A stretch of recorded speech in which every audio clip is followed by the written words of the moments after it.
that you wanted to make towards Ray? Yeah, hiya Ray, firstly. Nice to speak to you again, pal. Yeah, good, mate. Firstly, just that point that you made about us being second, and you said we're a very poor second.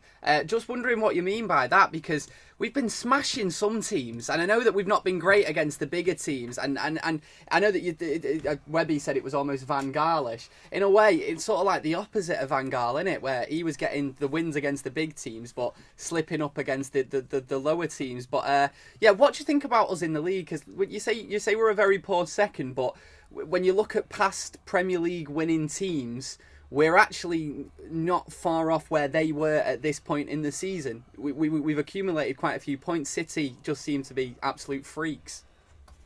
I take your point on that, Gary. I understand what you're saying on it, but you answered your own question basically. Why are we a very poor second? Because we've beaten all top teams. Okay. You look at the teams who've absolutely smashed this annual. It's either been the result of sacked the manager not long after. Well, smacked them even better. You get teams, we beat 1-0 and teams go out there and beat them 4 and 5-0. And we seem to have, I don't know when the actual moment was. I could pinpoint Van Gaal's step back from, playing attacking open football. That was a Leicester game where he was winning 3-0 and got beat 4-3. And that was when Gaal, I think we spoke about it in the past, Van Gaal's bottle just collapsed and bounced out the stadium. And from then on, that was it. It was all close, attention, boring, staid football. Now, we've had too many of those games this year. We've had plenty of games where we've looked the part and looked the business, but it's basically the tail end of the game where we've basically turned teams over. You'll see what kind of metal they've got with the likes of Burnley coming and park up in their box and in their half, and see how you go then, because we can't seem to face those teams up. Burnley, if it's properly organised, we don't seem to have an answer, and the reason we haven't got an answer is we haven't got any proper wingers at the club, not proper wingers. I'm not talking Martial filling in there, or Marcus Rashford filling in there, or Ashley Young attacking from left back, or Valencia travelling from right back. I don't know why he even bothers, because Valencia can't even cross the ball. I don't remember the last time Valencia crossed the ball to finish a move off. But that's what we've stood with. We've got a mismatch of players. We've got nothing that's big enough to lead the charge for us, nothing to stand up and be counted. And they just disappear into their own shells. The City game, the 2-1 game, that was a 2-1 battering, an absolute 2-1 battering. But we still could have pinched a draw out of it, because that was a game plan. But Jose set them up with different game plans, and you've got to give them credit for it. He's the only one really who's got a game plan to stop them. But how can he set the players up for that kind of a game plan, and they can't even do the basic defending? Set pieces are the things you should defend in your lifeblood, because that's what the smaller teams, I'm not talking about City here, but your smaller teams, your Burnleys, your West Broms, your Swanseas, your Stokes, they live off set pieces. And if we can't defend them, we can forget it. Ray, I just want to ask you a question. It's coming up to Christmas. We want to give you a bit of a Christmas present. If you could bring anyone, or you could, buy anyone from another club or in Europe that could come into the United squad and make the difference that you think would move United to the next level, who would you want in that team? I think we need more than one, don't you? Very true, but Santa's only got a small sack. Well, I think I'll have to leave that to Santa, because he knows what we need better than I do. Right. Any of it, so we really need to let him go. But can I just, I'm really ready to go off now. I cut me off. But can I just say that last night, it was disappointing, bitterly disappointing, because what last night was, and the difference between ourselves and City at the moment is massive just now. And the reason for that is City have had massive investment in a very, very short period of time.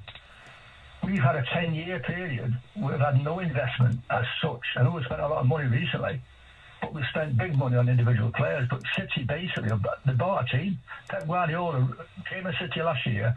He recognised what he needed. He went out and spent £100 million on 3 fullbacks. He went out and bought another centre half. He'd probably buy another centre half in January, another attacking player.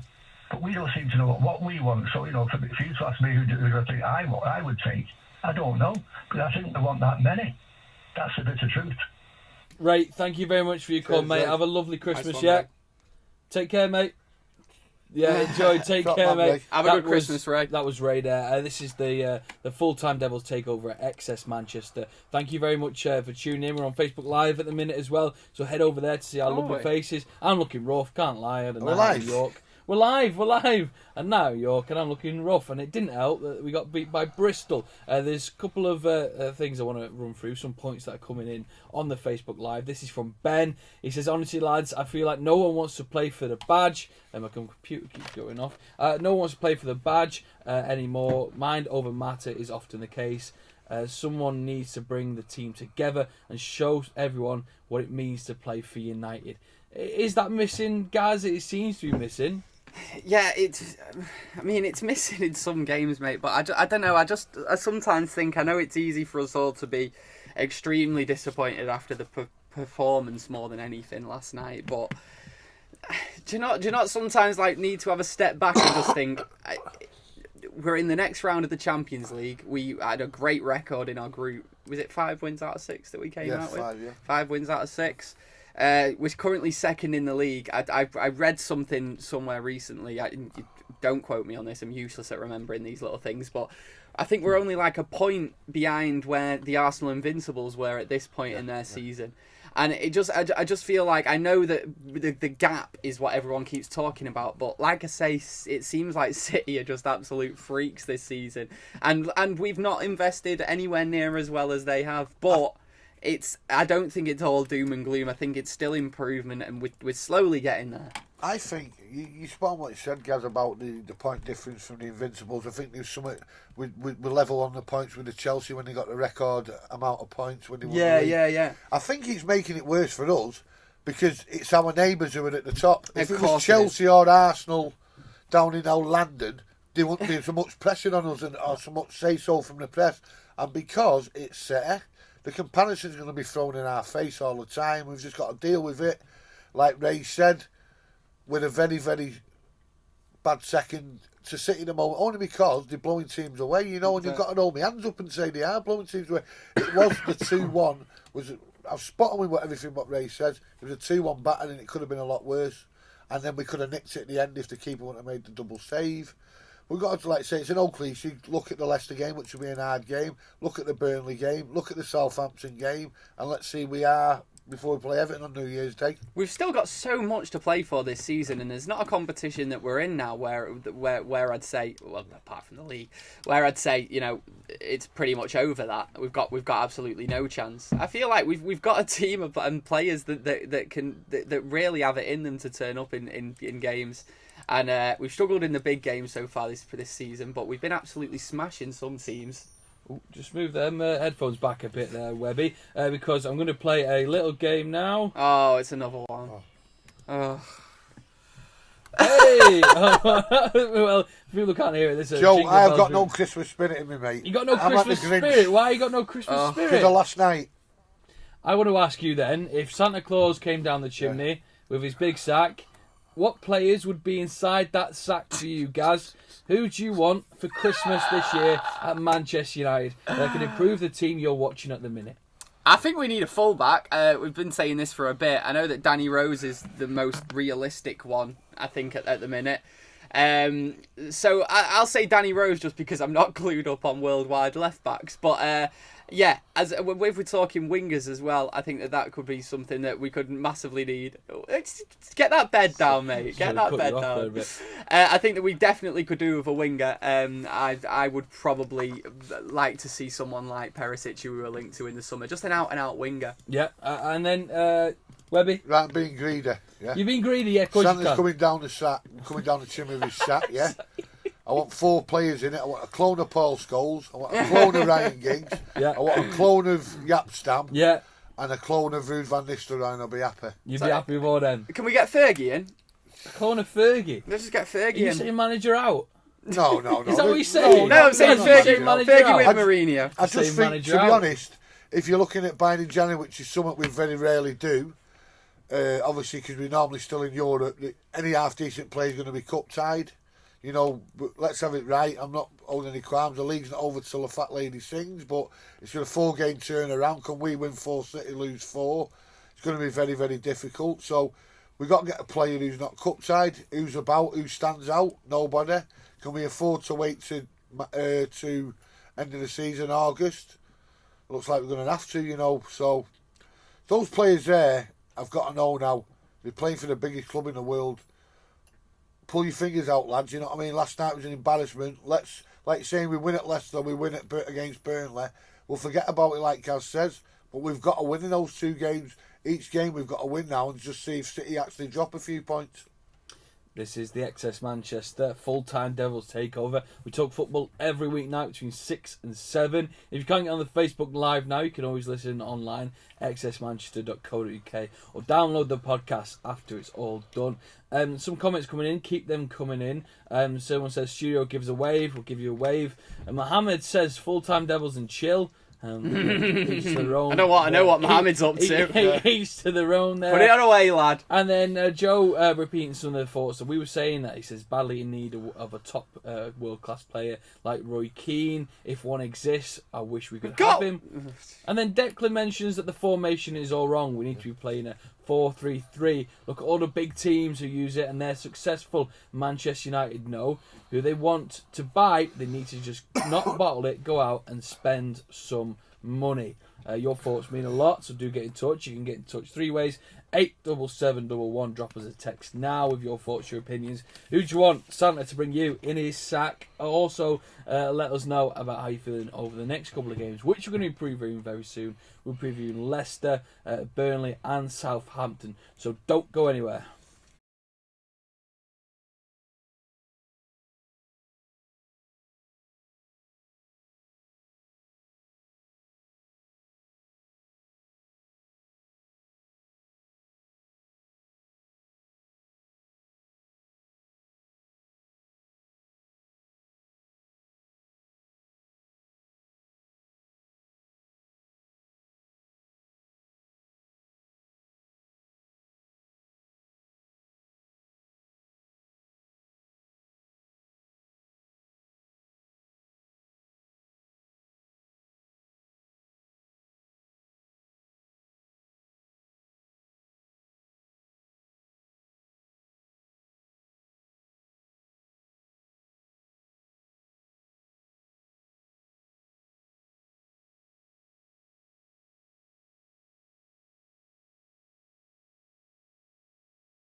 Good evening, we are back. This is the XS Manchester Football Social. We've only about 12 minutes left to go. So let's cram in all things Manchester United in that time. Thank you for listening. If you missed any of the show, head over to any podcast hosting sites, search XS Manchester, and you'll find the podcast there. Download it, listen again and again and again. Over the Christmas period, if you're driving about anywhere, you need something to I was going to say lift your spirits, but we've been moaning a bit. If you need something just to listen to, here we are, XS Manchester. It is the Football Social. Now, guys, I wanted to bring up something that is quite popular in the media, or quite popular online, and it's looking at the greatest Premier League team of all time. Who can we go for? Should we go for the Arsenal Invincibles? Should we go for Chelsea?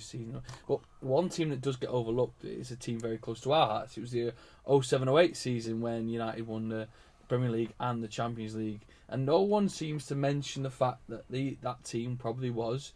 Well, I think it was one of the best, but in the arguments it falls short. Now I'm just wondering what you make of that. Joe, it doesn't surprise me that people. I always remember one game that sticks out in that season. First half, Old Trafford, Manchester United 0, Tottenham Hotspur 2. Fergie brings Tevez on, beats them 5-2. Unbelievable 45 minutes of football. A front four of Ronaldo, Berbatov, Rooney and Tevez. I know. Unbelievable. Outrageous. It was unbelievable. With 3 goals in 7 minutes that day.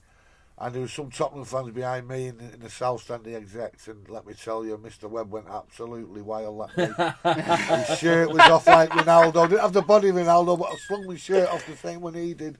But that was a great team, Joe. And it was a great team. People can overlook it. Jokers. I was trying to think of what the reason is that people do overlook it. And the only thing I can think is maybe because we've won, because obviously the main sort of thing that stands out about that team is that they won the double, they won the Champions League. And I think the only reason that gets overlooked is maybe because people would rather talk about the 99 Man United team when they're talking about the best ever, because obviously it won the treble. And for me, I honestly think there's only really 3 teams if we're going to include the 2008 United team and the 99 one. I think there's only 3 teams really that can compete for that as that best Premier League team ever. I mean, the Arsenal Invincibles have to be in there because, don't get me wrong, it's a phenomenal achievement. But how do we still, in 2017, have some Arsenal fans trying to claim that winning the league without getting beaten is better than winning the treble? Mm-hmm. How that is, honestly, it boggles my mind. How can you rather win 1 trophy as opposed to 3? Well, and also, just to throw it out there, the Arsenal Invincible season, they lost more games that season than we did in '99. Because, of course, they lost him in other competitions. Yeah, so it honestly, mate, does anything surprise you from Arsenal football? No. Well, not from the fans, it doesn't. But it's the most illogical, ridiculous, and downright stupid thing that I hear any football fan say. I agree. You can argue about whether the Premier League team is as good as the '99 one. In the league, I completely agree with that. But to claim that the team is better as a whole is just ludicrous. I think the game you alluded to there, Webby, when United went and won 5-2 was and this is what Tony Murphy's put on the Facebook chat. He said, "Where has United's confidence gone?" And that team were in the dressing room there, and they were still confident of the fact that they could go out there and they could turn over 2 goal. They were down 2-0. They could go out there and they could get the win. Now there isn't that belief in United this season that they could go out there if they were 2-0 down at half-time and get the win. But it's what we were talking about before. If you actually put that starting 11 out, or the best starting 11 that we could in 2008, every single player on the pitch, I think, would have made a decent captain for United, or would have been a good captain. Mm-hmm. And we had a team full of captains, especially in the defence. I mean, you have Van der Sar, Evra, Vidic, Ferdinand and Neville. Wes Brown, yes. And Wes Brown, sorry, and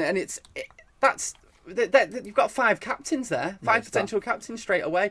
So honestly, I think that was the real big difference for that team, and why their heads never dropped, and why they were so confident all the time, and also they were absolutely dynamite. Yep, they were dynamite. Christmas time is upon us, which means games come in thick and fast for Manchester United, and next up will be Leicester.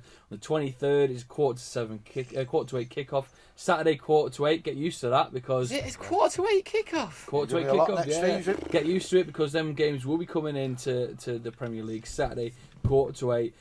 Leicester won't be an easy turnover. I just want to speak generically about the next 3 games. It's obviously Leicester, Burnley, Southampton. It will be a disappointment if United don't get all 9 points for them 3 games. Maybe I believe that. Saturday's going to be the hardest for me. You know, obviously they made a lot of changes against City the other night. Didn't see any of the match. Obviously it went to extra time and penalties. City got through. You know what you get with Leicester. You know, they're only champions a couple of years back, so it's going to be hard. You know what they like. We beat them 2-0, started the season at Old Trafford. It's going to be a hard game. Obviously, they've come from, obviously, they changed the manager, got the kid in from Southampton. Seems to have been doing no wrong until last Saturday when it messed my prediction up and a lot of people's coupon, obviously, when they got beat 3-0 at home by Palace, which was a shock. It's going to be a hard game. Do I fancy us? Yeah. But the players have got to be ready for it, and I expect us to win. Not comfortably, but I expect to win. They've got to be switched on. Leicester are just one of those teams. They'll jump on a mistake. Yeah. If that team isn't switched on, they won't be able to deal with it. But yeah, there's a few players that I definitely don't want to be seeing in the team. But I think that we probably will see a couple of them. Darmian and Blind, obviously the 2 biggest sort of negatives from last night for a lot of people. I don't want to see them anywhere near a Leicester team with the pace that Leicester team has. Don't want to see it. Do we know about Valencia?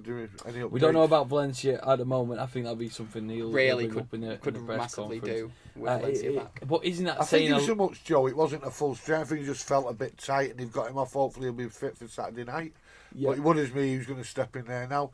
Timon Zaber, would he come in at full back? We've got full back there on loan at Palace, but apparently he's injured at the moment. So, like you're saying, if it comes to it, what would he do? Could play Young at right back, which I can't believe I'm saying the actual winger who's going to play a full back is moving to the other side, but that's the way. It's the only options we got because I don't see Darmian near that team against pace. Well, here's the thing with, and it kind of says the state of United at the moment is that Valencia was a team, Valencia was a player, that was put in that back position to cover.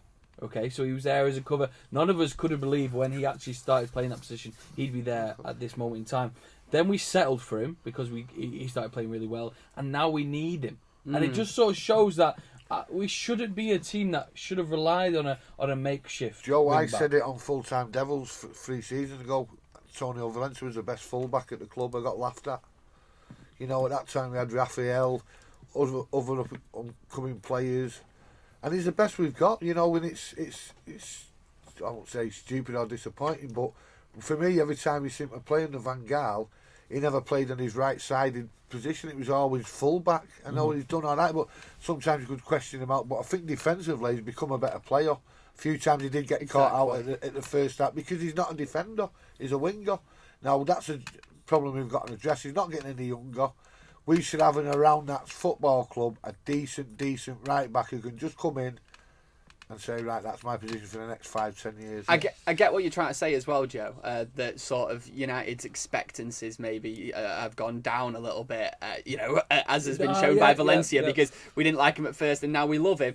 I think that a lot of more of that needs to go to actual Antonio Valencia and giving him a lot of credit because he's massively improved in that position and positioning as well, which was his biggest fault. I mean, I'm pretty sure it was the Moyes season really where we really started getting played at right back, and he was dreadful some games. Like there were some games where I remember that season being able to list multiple goals which were purely down to him not being in the right place at the right time. However, he has sort of improved that part of his game. Still not perfect. Still think it's his weakest attribute when he's playing as a defender, but he has improved massively, and he can now play as a very good Premier League right back. I know, but it's weird how we've just sort of accepted him in a way. He is good. Got bigger problems, mate. We have got bigger problems. Let's speak about the big problems. The attacking line going into these next 3 games. You mentioned Zlatan. He sort of holds back the way United can play when he's on the pitch. So maybe he doesn't start, but Lukaku's still getting the goals in two games. You look at him to sort of make that impact. Rashford and Martial, are they not consistent at the minute? Not consistent enough, but you thought they would have had a field day against Bristol yesterday. And not so much that, Joe. One player for me who must start on Saturday, is Juan Mata. He opens doors for us with some people. Mkhitaryan was brought to do it. He did open doors for us in the Europa League. Struggled in the Premiership. Now, I do feel a bit sorry about his treatment, but that's life, unfortunately. He's a well-played footballer, so he's got to deal with that. But for me, Juan Mata, he opens doors. He's got to play Saturday. Yeah. He's got to play against Burnley, because Burnley are going to come and make it very hard for us. You know, and no disrespect to Burnley, but once I think you get an early goal against Burnley, you've got to change their outlay on the game. So Juan Mata for me is very, very important in these next 2 games. Gentlemen, we've not got long left, but can I get a prediction? How many points are we going to get out of 9 in the next 3 games? 7. Yeah, 7. 9. 9. 9. Merry Christmas. Merry Christmas, everyone. This has been the Full-Time Devils Takeover. We'll see you one more time before the new year. So make sure you drink plenty of... No, eat a load of mince pies. And we'll see you. We'll do a sort of 2017 rundown. Thank you very much for watching live, listening live. Go get the podcast and watch the video over and over and over again.